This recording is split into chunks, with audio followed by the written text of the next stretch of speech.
We are now at Goongarrie Homestead, a relic of Western Australia's goldfields and pastoral history. Right now we're heading towards the workshop and slowly swinging around to take in the homestead from a distance. As we step into the old workshop, we're greeted by a tool of a bygone era. Before us stands a manually operated post-mounted drill press, a reminder of the hands-on labour that kept the homestead and machinery operational. Today, the workshop has been cleaned of most of the old equipment, and it appears it is now used for meetings and planning sessions. I think it's jammed.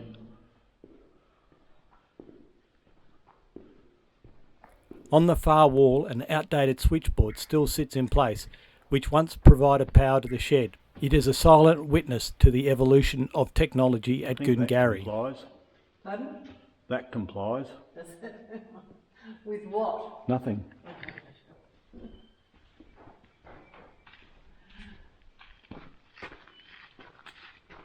Near the main building are the shearers' quarters. As we open the door and step into the old building, we enter the dining room, which then opens directly onto the kitchen. The jarrah floorboards are still evident beneath our feet, showing the quality of the wood from over a century ago. Okay. Nice and clean.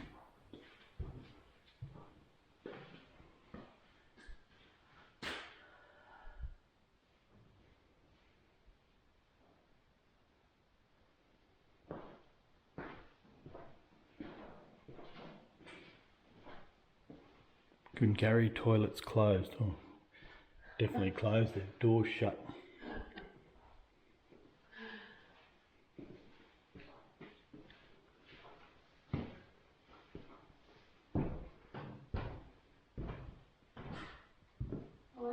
And from the dining room, another smaller room is visible, most likely a bedroom. Where? Interestingly, off this first bedroom is another room, which also appears to be a bedroom. This is an unusual layout. Pretty basic, but pretty neat. The simple utilitarian design reveals the minimum comforts of life in the outback. So if you didn't have any of your own It's all masonite. Yeah. Masonite on the ceiling.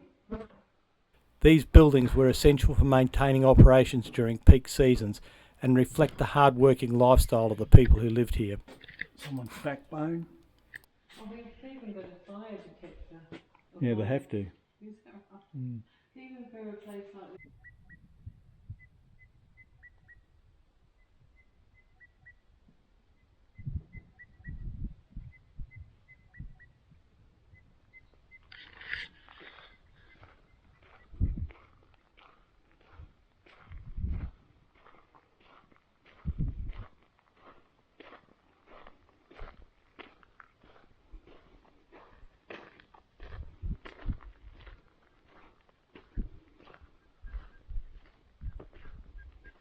As we continue exploring the homestead grounds, we come across an old rusted car, long abandoned, but still it has its engine in place. Another old car that should buff out. Might need a bit of oil. Its corroded Bells frame and tells a tassels story look of dry. decades of exposure to the harsh outback conditions. This vehicle, once part of daily life here, provides a tangible reminder of the ways residents relied on transport for both work and travel across the remote landscape. Nearby we step into what appears to be a small machinery shed. Its corrugated iron walls and concrete floors suggest it may have housed a generator. Got that lovely smell of dried oil, grease and diesel.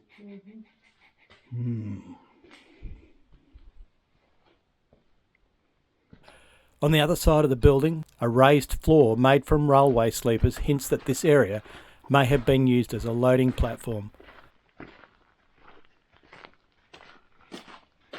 There's a bed up there too. Just still a bit of rower line.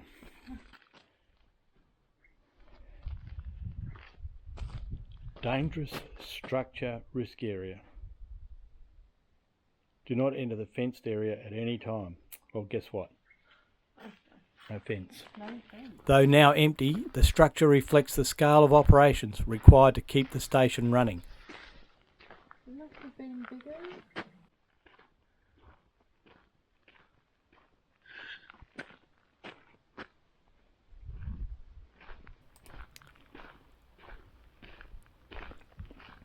The homestead itself was constructed in the late 19th century, built from local timber and corrugated iron, and served as both a residence and an operational hub for the stations.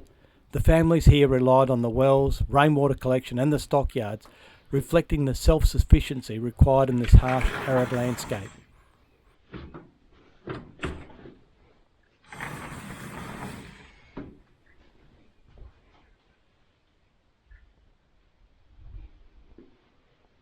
The door's locked. It's got a visitor's book in there. In the other one In there. as well. This is the grader driver. Yeah. Yeah, I kind of thought so. Let's see the hair fence.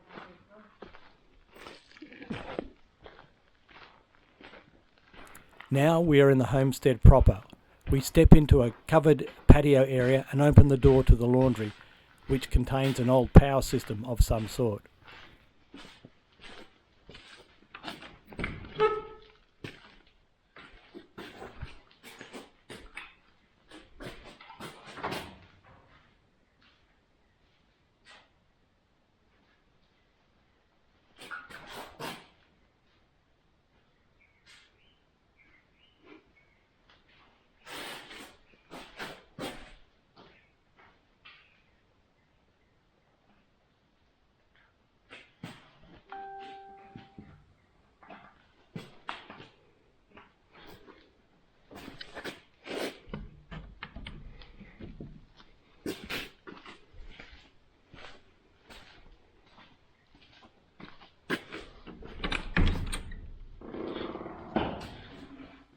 There is another room attached, though I don't know what it's for.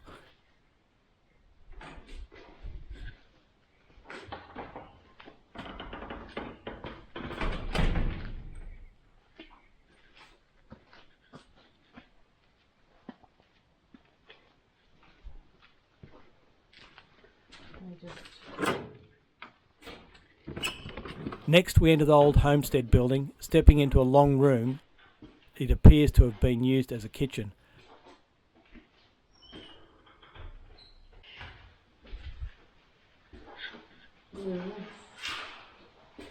And off this kitchen is another single room.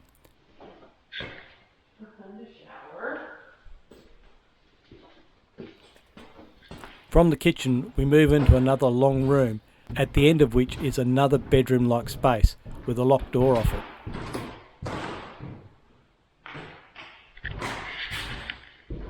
I wonder what's in there.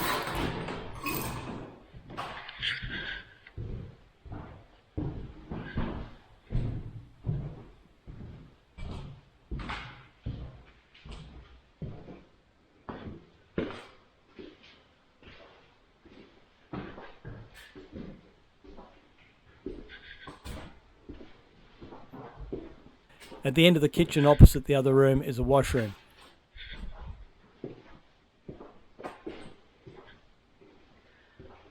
Would have been a nice little station. Yeah.